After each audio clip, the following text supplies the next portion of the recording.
আসসালামু আলাইকুম রহমতুল্লাহি বারাকাতুহ। আজকে আমি যখন আমার কোয়েল ঘরে তাকাইলাম তখন দেখলাম যে একটা অনেক বড় একটা এটা কি ডিম। কোয়েলের ডিম এত তা বড়? আমি তো দেখে অবাক যে এত বড় ডিম কিভাবে সম্ভব, তাও আবার কোয়েল থেকে। মুজাবে পর উঠতে। আমি চারিদিকে তাকাইলাম, অন্য ডিমের সাথে এটা দেখলাম যে না হইলে 2-3টা ডিমের সমান হবে, যেটা এত বড় একটা ডিম কিভাবে সম্ভব। পরে আমি কয়েকজনকে দেখাইলাম, পরে বলতেছে এটা কি কোয়েলের ডিম না মুরগির ডিম। আসলে কোয়েল ঘরে মুরগি আসবেই কোথায় থেকে, এখানে যাওয়ার মতো কোনো ক্যাপাসিটি নেই, বা হ্যাঁ, ডিম পাড়া মুরগি আমাদের নেই।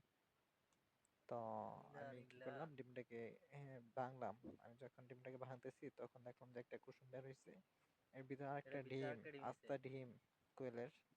আমি তো দেখে অবাক যে একটা কোয়েল এত বড় ডিম পারলো, এর মধ্যে একটা কুসুম আছে ভিতরে, আবার আরেকটা আস্ত ডিম। তো এটা কি কারণে হয় অথবা কি কারণে হয়েছে, যদি কেউ জানেন উনিশটা বিশটা অবশ্যই পারে। বলে যাবেন। ধন্যবাদ।